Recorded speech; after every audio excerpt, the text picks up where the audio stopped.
Hello दोस्तों, तो मैं आपका स्वागत करता हूं अपने YouTube चैनल इंदौर की पाठशाला पर। तो आइए आज हम करते हैं इंग्लिश का very important portion section C grammar. ये क्लास 10th और 12th के लिए बहुत इंपॉर्टेंट है, तो इसको बिल्कुल ध्यान से देखिएगा। और अगर आपको कोई भी प्रॉब्लम आती है तो प्लीज़ इस वीडियो को आप दोबारा देख सकते हैं ताकि आपके सारे डाउट्स क्लियर हो जाएँ। और आप मुझे कमेंट सेक्शन में ज़रूर बताएँ कि आपको ये वीडियो कैसा लगा है। तो जल्दी शुरू करने के पहले आप जल्दी से लाइक कीजिए, शेयर कीजिए, और अगर अभी आप चैनल पर नए हैं तो सब्सक्राइब करें और अपने दोस्तों को भी सब्सक्राइब करने के लिए कहें और बेल आइकन दबा दीजिए ताकि आप आगे की कोई भी वीडियो मिस ना करें। तो आइए शुरू करते हैं हम फिलर्स। तो स्टार्ट करते हैं पहले फर्स्ट फिलर से। ये है हमारे सामने, ही नोज़ द बॉय। ध्यान रखिए, नोज़ है, नो मतलब होता है जानना, और उसमें एस लगा है। इसका मतलब वर्ब की फर्स्ट फॉर्म में जब भी एस या ई एस लगा होता है इसका मतलब वो सेंटेंस जो है सिंपल प्रेजेंट टेंस में, सिंपल प्रेजेंट टेंस में है, जिसे हम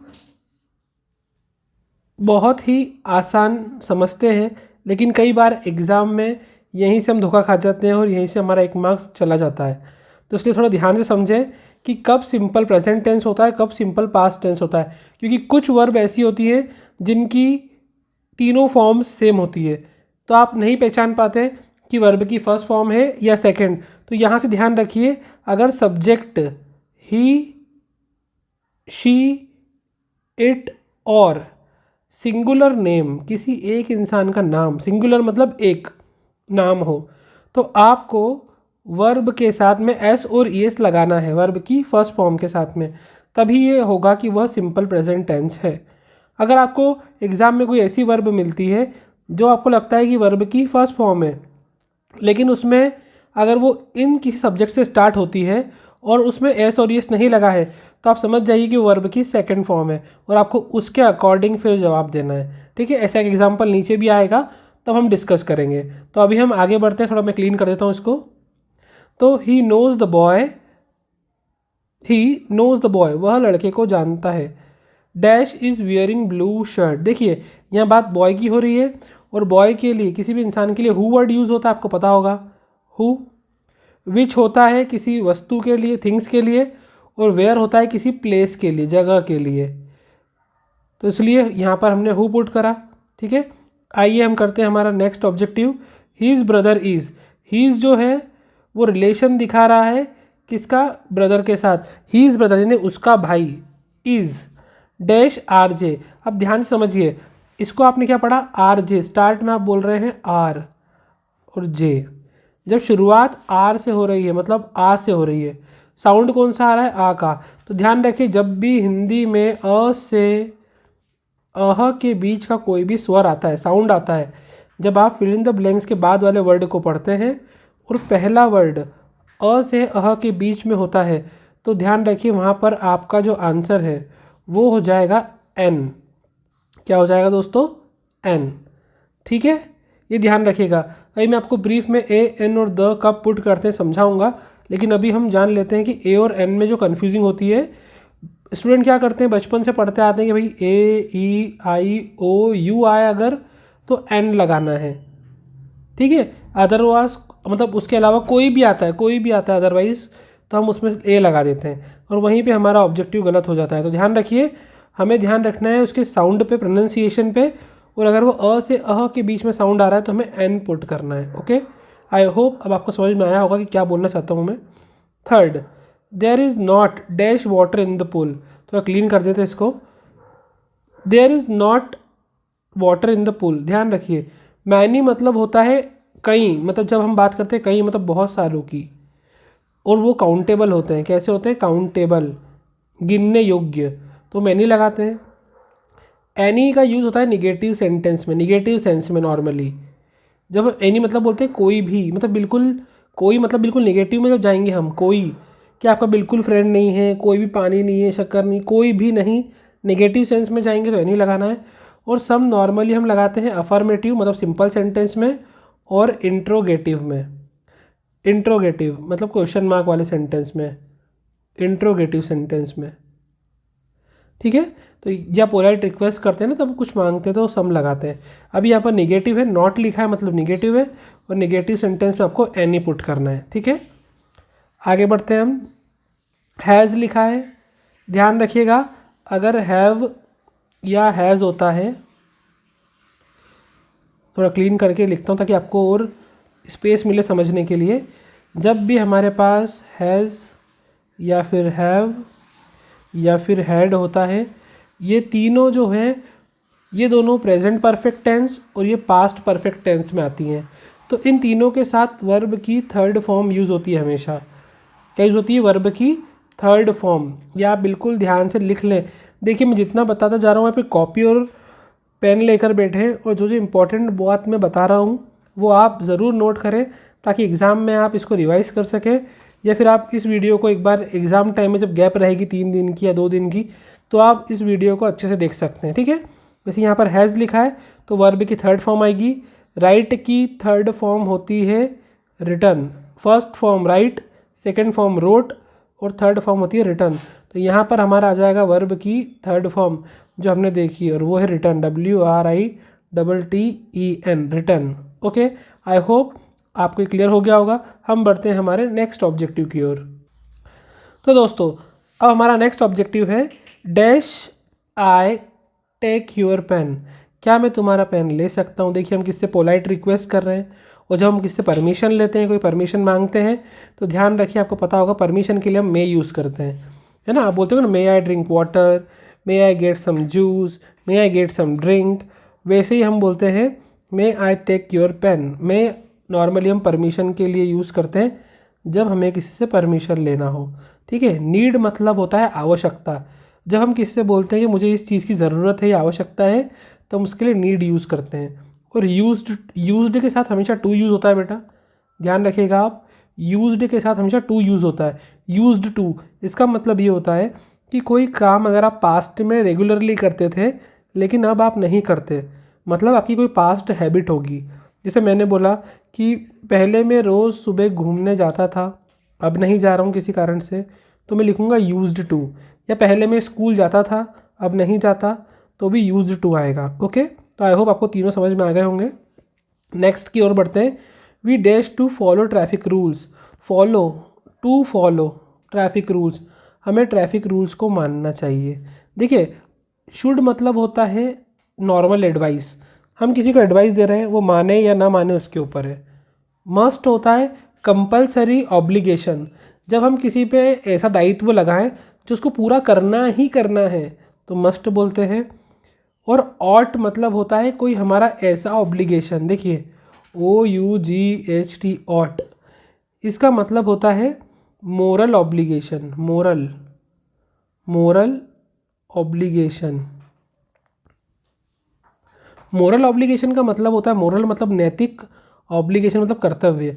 जब कोई काम करना हमारा नैतिक कर्तव्य बन जाता है तो उसे हम कहते हैं कि वो है ऑट। और ऑट के साथ हमेशा टू लगता है, क्या लगता है? टू। लेकिन शुड के साथ में टू नहीं लगता, मस्ट के साथ में भी टू नहीं लगता, तो इसलिए हमारा जवाब है ऑट टू, क्योंकि ये हमारा नैतिक कर्तव्य है जो हमें करना चाहिए ताकि दूसरों की भी हेल्प हो। तो ऑट टू, ठीक है। टू जब भी लगा होगा तो आपको ऑट यूज़ करना है, ठीक है। नेक्स्ट है हमारे सामने, थोड़ा मैं कलर चेंज कर लेता हूँ समझ में आए। व्हेन आई वॉज यंग, जब मैं यंग था। देखिए वॉज लगा है मतलब पास्ट टेंस है, तो सीधी बात है कि कैन और कुड में से कैन तो प्रेजेंट में लगता है, क्या बच गया आपके पास? कुड। अब आंसर तो मिल गया लेकिन हम समझ लेते हैं। जब मैं यंग था, आई डैश क्लाइंब ट्री, तब मैं पेड़ पे चढ़ सकता था। देखिए सकता था बोला मैंने मतलब कुड लगाना है, और अगर मैं बोलूँ सकता हूँ मतलब मैं अगर अपनी अभी की कैपेसिटी बताऊँगा कि मुझ में अब कितनी मतलब प्रेजेंट टाइम की अगर मैं आपको एबिलिटी बताऊँ कि मुझ में आज कितनी पावर है तो मैं कैन का यूज़ करूँगा। और जब मैं बोलूँ कि मुझ में पहले इतनी पावर थी तो मैं कुड का यूज़ करूँगा, ठीक है। ये ध्यान से समझिए, can, could, may, might, some, any, much, many, ये आपको एग्जाम में बहुत ज़्यादा नंबर के आते हैं, ठीक है। आगे आई हैवंट बॉट, ध्यान रखिए हैव लगा है, वर्ब की थर्ड फॉर्म लगी है। मैंने आपको स्टार्टिंग में समझाया था हैव के साथ वर्ब की थर्ड फॉर्म आती है, याद है। नॉट लगा है साथ में, ये N' T का मतलब नॉट होता है भाई साहब। या जब नॉट लिखा है आपको तो मैंने आपको बताया कि हमेशा एनी को प्रेफर करना है नेगेटिव सेंटेंस में, सम तो नहीं आएगा। Okay, next, how dash students are present today. देखिए स्टूडेंट काउंटेबल है, आप गिन सकते हैं इनको, और बहुत कितने स्टूडेंट प्रेजेंट है मैनी लगाएंगे। मच लगाते हैं नॉर्मली अनकाउंटेबल के साथ, नॉर्मली अनकाउंटेबल कोई चीज़ हो अनकाउंटेबल जिनको हम गिन नहीं सकते, गणना योग्य नहीं होती। जैसे मैंने बोला शुगर, टाइम, वाटर, ये सब क्या है अनकाउंटेबल। देखो इनको मेज़र तो कर सकते हैं अपन, जैसे पानी को आप लीटर में मेज़र कर सकते हो, शक्कर को किलो में मेज़र कर सकते हो, लेकिन वो काउंट करने की बात करूँ तो नॉर्मली वो काउंटेबल नहीं होंगे। जैसे हेयर है तो ये भी अनकाउंटेबल है। मच कब लगाते हैं, जब वो ज़्यादा क्वांटिटी में हो, जब क्या हो ज़्यादा क्वांटिटी में। जैसे मैंने बोला आई हैव मच टाइम, मेरे पास बहुत समय है, तो मच मतलब वो हो जाएगा कि आपके पास बहुत ज़्यादा समय है और वो अनकाउंटेबल है। लेकिन मैनी कब लगाते हैं, जब आप काउंटेबल चीज़ की बात करो जिनको अपन गिन सकते हैं और वो कई ज़्यादा होती है। ठीक है, आइए हम बात करते हैं हमारे अगले ऑब्जेक्टिव की तरफ। How dash sugar do you take in a tea. देखिए ये भी ऊपर रिलेटेड है, हमने पढ़ा शुगर काउंटेबल नहीं होती है। हम पूछते हैं how much sugar do you take, क्योंकि मेनी तो नहीं आएगा, काउंटेबल होता तो मेरी लिखते, अनकाउंटेबल है गिन नहीं सकते शक्कर को तो हम लिखेंगे मच। ठीक है, आई होप कि ये सारे आपको समझ में आ गए होंगे अच्छे से। अब हम बढ़ते हैं हमारे नेक्स्ट ऑब्जेक्टिव की तरफ। तो हमारा नेक्स्ट ऑब्जेक्टिव है द अर्थ। भाई पृथ्वी है, अर्थ एक ही होती है, राउंड द सन, जो सन के अराउंड घूमती है, सबको पता है। अच्छा रोज़ घूमती है, क्या आज ही घूम रही है, रोज़ घूमती है, मतलब प्रेजेंट जो लाइन है बिल्कुल ट्रूथ स्टेटमेंट है। अर्थ जो है वो सिंगुलर नाउन है, तो मैं आपको पहले ही बता चुका हूँ जो प्रेजेंट टेंस में होता है वो सिंगुलर नाउन होता है, उसके साथ वर्ब में एस और ई एस आता है। याद है हमने स्टार्टिंग में पढ़ा था, कोई अगर सिंगुलर नाउन है, सिंगुलर नाउन मतलब एक वचन, और वो प्रेजेंट टेंस में भी है, तो आपको वर्ब में वर्ब की फर्स्ट फॉर्म के साथ एस या ई एस लगाना है। और एस और ई एस कब लगाना है ये देखो मैं आपको समझा देता हूँ, जिनको नहीं पता वो ध्यान रखें कि कब एस और कब ई एस लगाते हैं।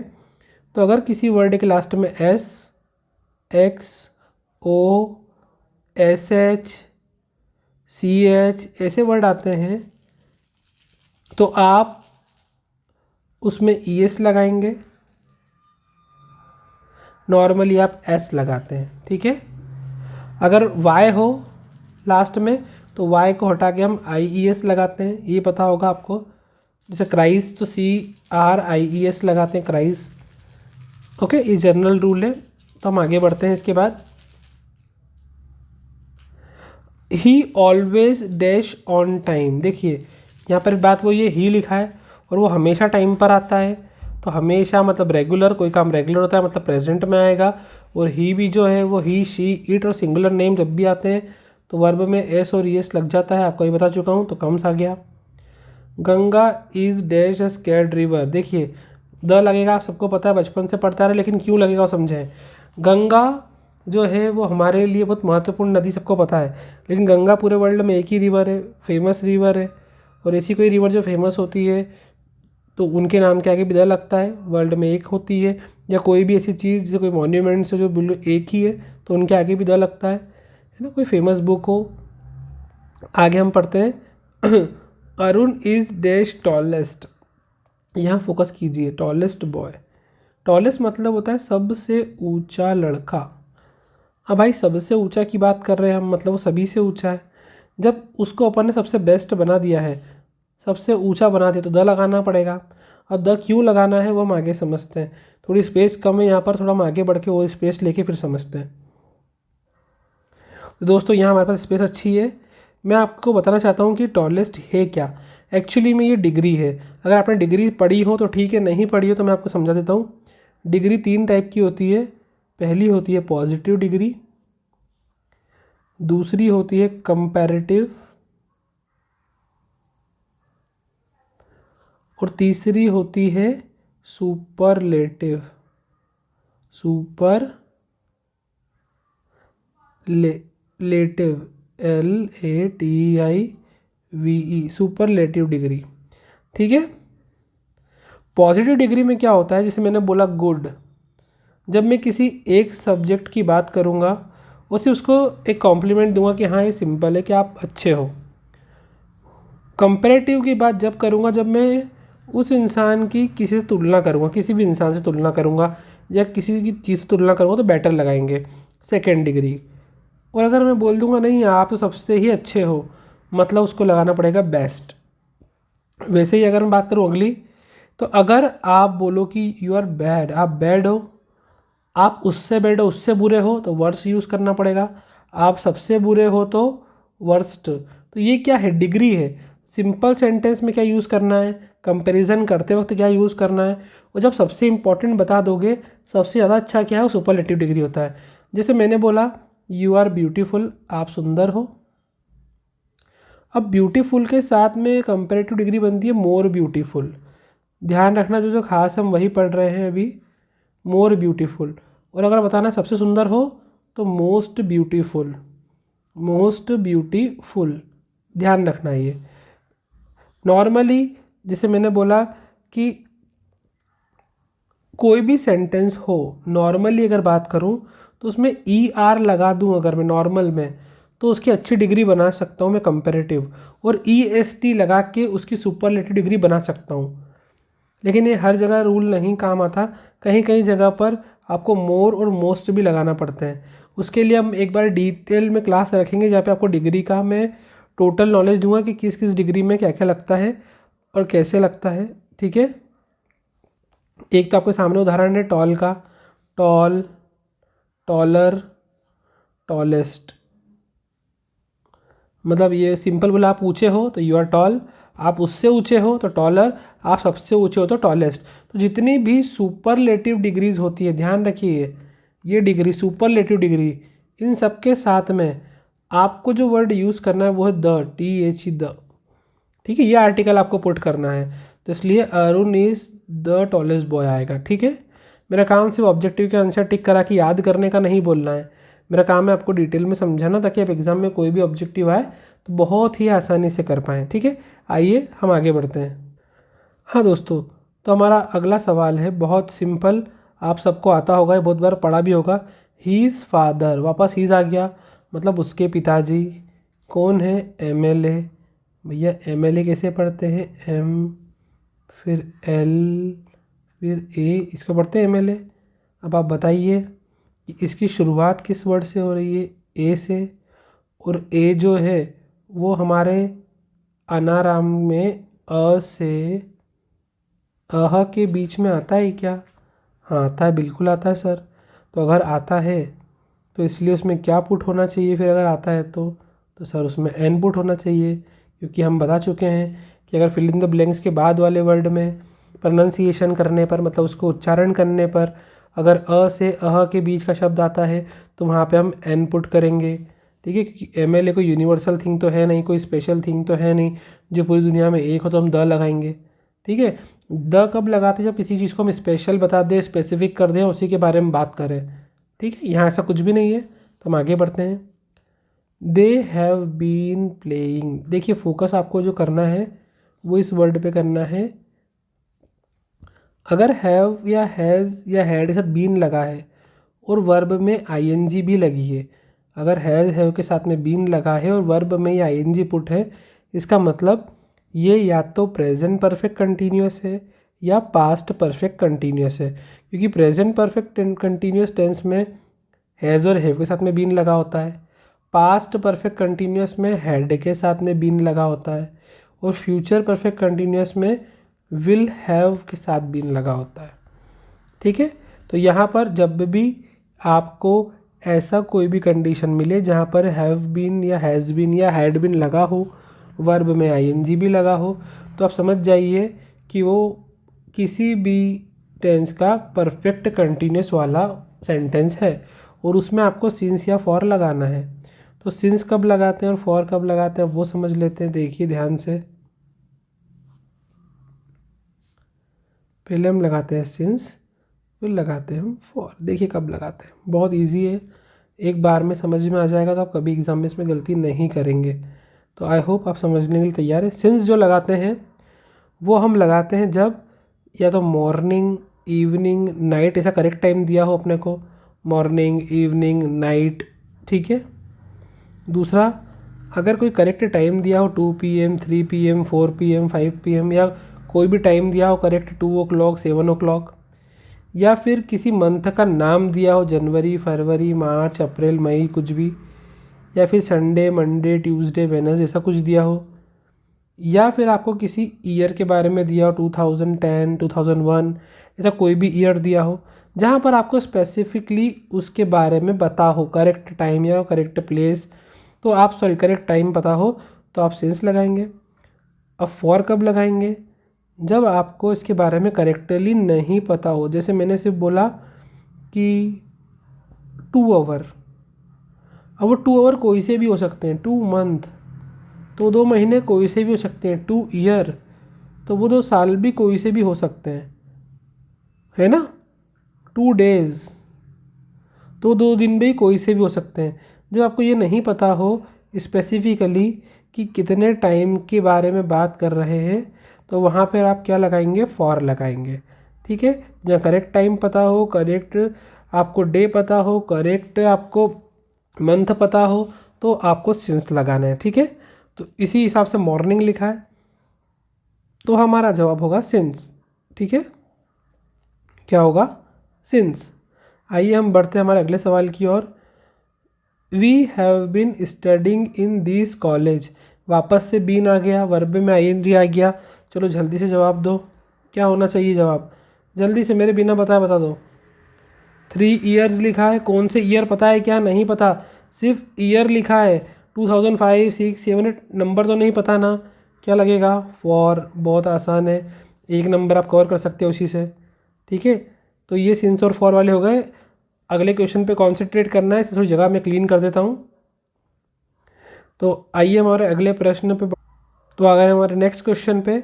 दे will go to Delhi, will लिखा है, फ्यूचर की बात कर रहे हैं, ध्यान रखना। मैं आपको साथ में टेंस भी इसलिए रिवाइज करा रहा हूँ ताकि आपको एग्जाम में बिल्कुल कोई प्रॉब्लम ना आए टेंस को लेके भी, क्योंकि डूअल्स डायरेक्ट में आपको टेंसेस करना पड़ेंगे, ठीक है। तो he will go to Delhi dash Monday. देखिए मंडे के बारे में आपको दिन का कंफर्म है, तो आप यहाँ लगा देंगे ऑन मंडे। क्या लगाएंगे आप? ऑन। इन तो नहीं आएगा, मंडे में तो नहीं जा रहे हैं ना, ऑन मंडे को जा रहे हैं हम। वैसे ही अगले में आप देखिए, आपको समझ में आएगा डिफरेंस क्या है दोनों में। वी वेंट टू कश्मीर, हम कश्मीर गए। वेंट जो है वो गो की सेकेंड फॉर्म है। क्या ये गो की सेकेंड फॉर्म? मतलब हम सिंपल पास्ट टेंस की बात कर रहे हैं। हम कश्मीर गए, कब गए भैया? अप्रैल में गए। अब ध्यान रखिए अप्रैल के मंथ में 30 दिन होते हैं, ठीक है। मतलब ये अप्रैल किसी एक दिन की बात नहीं कर रहा, पूरा मंथ, और मंथ के अंदर कई सारे दिन होते हैं। आप किस दिन गए, कब गए, तो इसलिए यहाँ पे लाएंगे आप इन, क्योंकि आप अप्रैल में गए थे तो उसमें कई सारे दिन होते हैं, लेकिन यहाँ पे मंडे की बात करी, मतलब एक ही दिन की बात करी, इसलिए यहाँ पे हमने ऑन लगाया, ठीक है। आई होप क्लियर है आपको। एट के बारे में पता है, प्लेस के साथ में लगाते हैं, टाइम के साथ भी लगाते हैं, 2 o'clock, eight 3 o'clock, eight 4 o'clock, बहुत बार आपने सुना होगा। उसके बारे में हम अलग से एक दिन क्लास रखेंगे जिससे हम प्रीपोजिशन पूरे कंप्लीट करेंगे। अभी जो एग्ज़ाम के लिए इम्पोर्टेंट है सिर्फ हम वही कर रहे हैं। आगे देखते हैं, हीज़ अंकल डाइड। डाइड भी जो है वो डाई की सेकेंड फॉर्म में, ध्यान रखिएगा। हीज़ अंकल मतलब उसके अंकल, ये पोजीशन दिखा रहा है, रिलेशन बता रहा है ना ये अंकल का, कि उसके अंकल कैंसर के कारण मर गए, तो भैया यहाँ पे आएगा ऑफ कैंसर। कई बच्चे एग्ज़ाम में फ्रॉम लगाए आते हैं, ये फ्रॉम नहीं होता एक्चुअली, ये वाला फ्रॉम अलग है। ये से, जैसे मैं आपको बोलूँगा कि फ्रॉम में और बाय में, BY बाय में क्या डिफरेंस है, हिंदी में तो दोनों का मतलब सही होता है। मान लो मैं बस से आ रहा हूँ तो आई कम बाय बस, फ्रॉम बस लिखेंगे क्या? नहीं। तो ही कम फ्रॉम दिल्ली, दिल्ली से आ रहा है, कम फ्रॉम दिल्ली लिख रहे हो आप।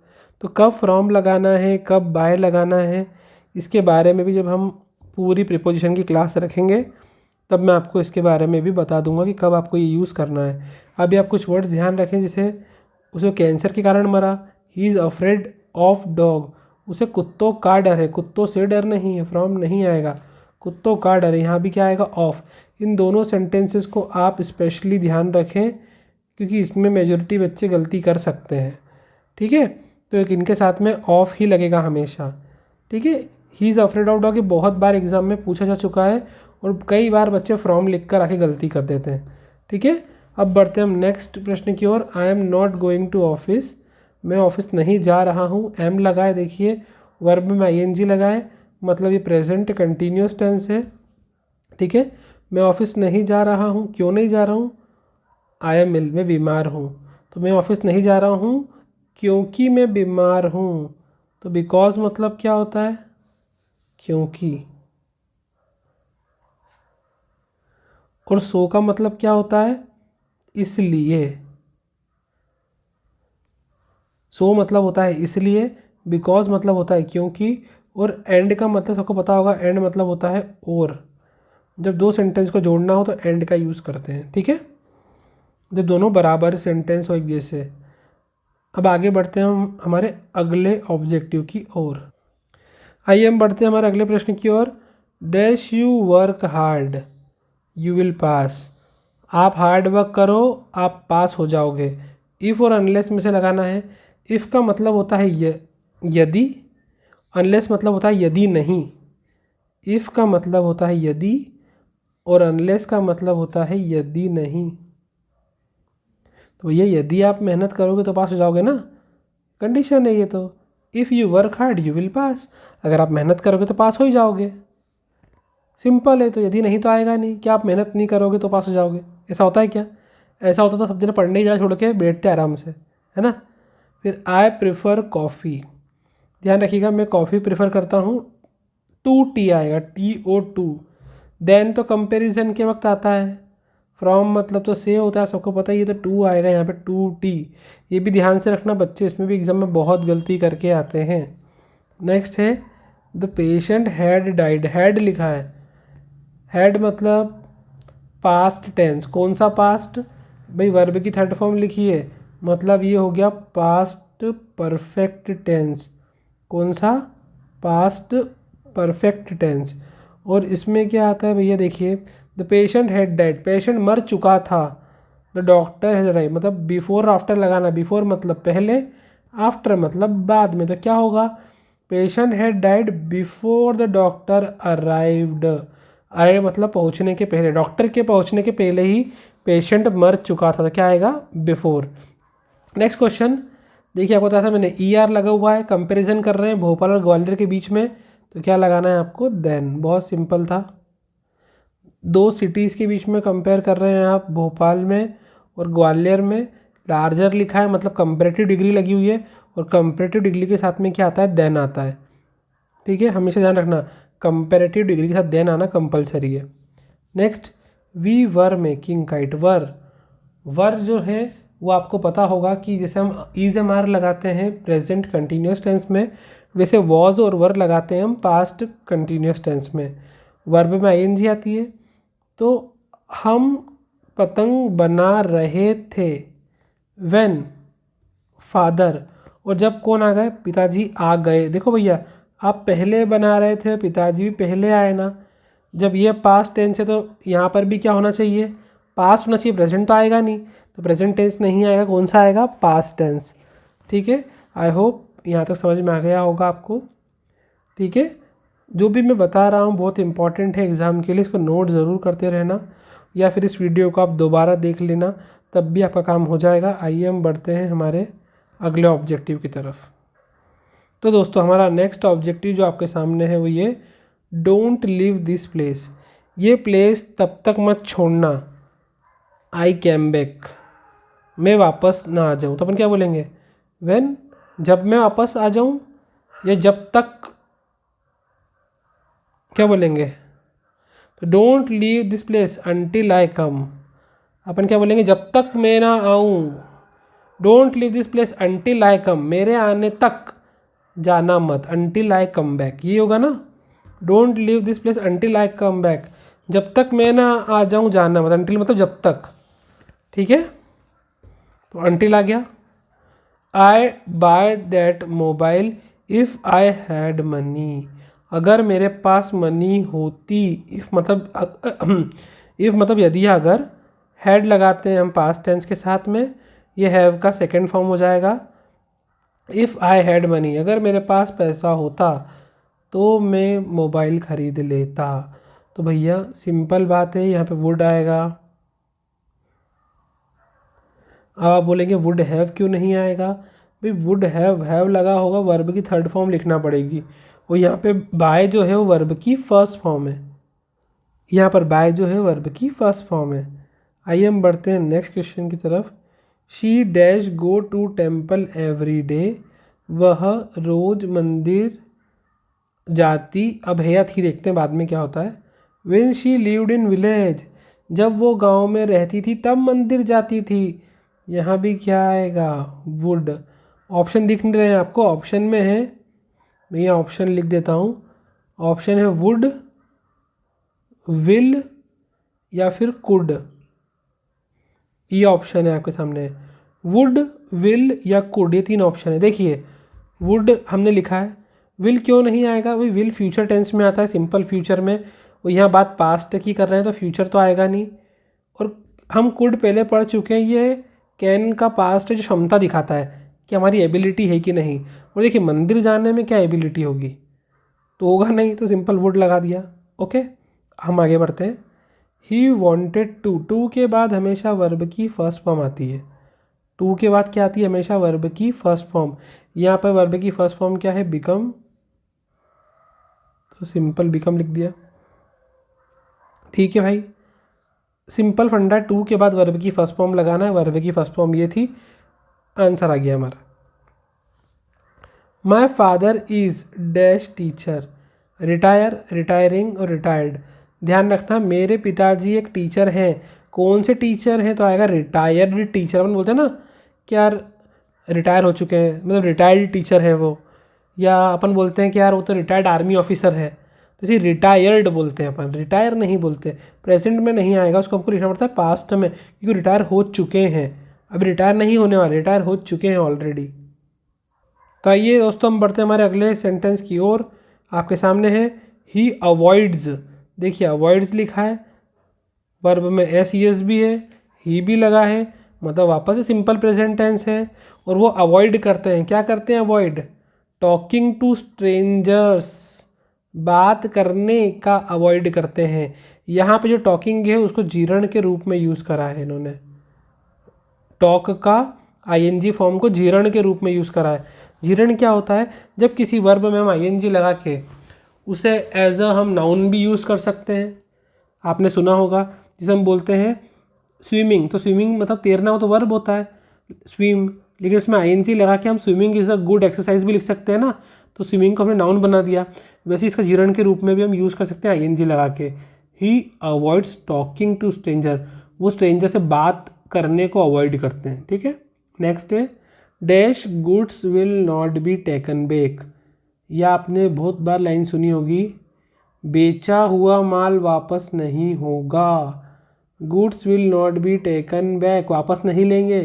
कौन सा माल? बेचा हुआ। सेल तो बेचना होता है, सेलिंग मतलब बेच रहे होता है, तो क्या आएगा? सोल्ड, क्योंकि बेच चुके हैं ये, तो बेचा हुआ माल है ना, तो सोल्ड सेकेंड फॉर्म, बेच चुका माल, वापस नहीं लेंगे हम। I heard some kids, heard जो है वो हियर का सेकेंड फॉर्म है। हियर मतलब होता है सुनना, तो हर्ड जो है वो हियर का सेकेंड फॉर्म है। आई हर्ड सम किड्स, मैंने कुछ बच्चों को सुना। कैसे सुना भाई? शाउट फॉर हेल्प, मदद के लिए आवाज़ लगाते हुए। शाउट फॉर हेल्प, मदद के लिए आवाज़ लगाते हुए सुना भैया। अब यहाँ पर देखिए work hard dash you fail, मेहनत करो, बट लगाएंगे तो जाएगा मेहनत करो लेकिन तुम फेल हो जाओगे, जम ही नहीं रहा, कैंसल। मेहनत करो एंड यू विल फेल, मेहनत करो और तुम फेल हो जाओ, ये भी नहीं जम रहा। क्या बच गया ऑप्शन? और।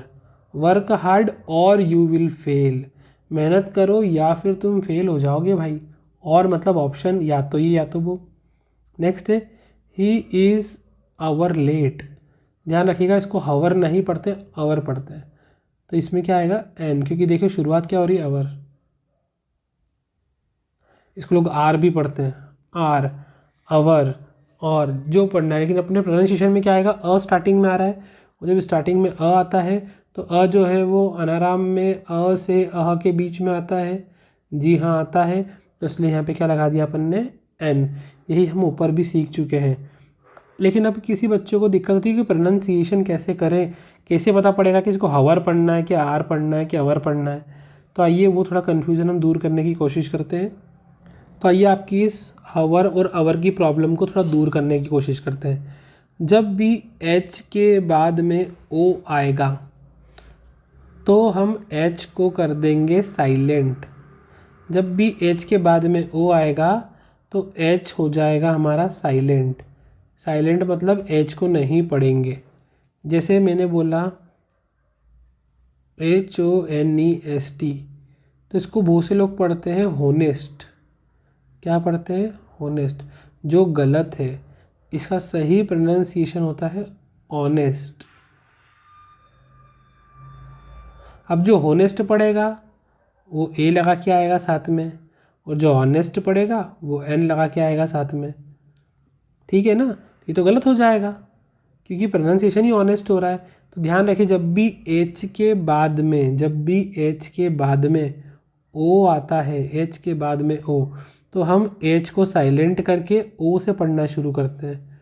हम एच का प्रोनाउंसिएशन नहीं करते हैं, हम ओ से पढ़ना शुरू करते हैं। ठीक है, ऐसा ही आपके लिए एक वर्ड और है जो बहुत बार आता है और अपन कई बार गलती करते हैं पढ़ने में। तो थोड़ा सा मैं इसको इरेज कर दूँ, शायद आपको अब ये अवर, ऑनेस्ट, ये चीज़ों का अब आप गलती नहीं करेंगे पेपर में। लेकिन अब मैं आपको इसके आगे ले चलता हूँ। देखिए, एक वर्ड और ऐसा होता है कि जैसे हम बात करें आपकी, तो मैं आपको बोलता हूँ नॉलेज।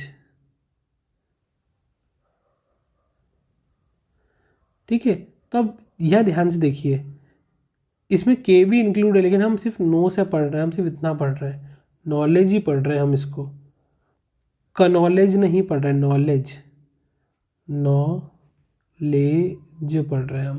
तो इसमें जो के है उसको क्यों नहीं पढ़ रहे हैं, साउंड नहीं आ रहा है ना। तो ध्यान रखिएगा, जब भी कभी के साथ में एन आता है, के साथ में एन आता है, तो वैसी कोई भी कंडीशन में हम के को नहीं पढ़ेंगे, के का प्रोनाउंसिएशन नहीं करेंगे। जैसे एक और मैं वर्ड ले लेता हूँ, आपका जाना माना पहचाना वर्ड, हम बोलते हैं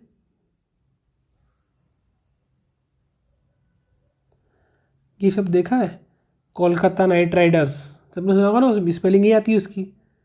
तो फिर यहाँ पे भी देखो के बाद में एन है, तो इसलिए हम इसको नाइट नहीं पढ़ते, सिर्फ पढ़ते हैं नाइट राइडर्स। क्या पढ़ते हैं, नाइट।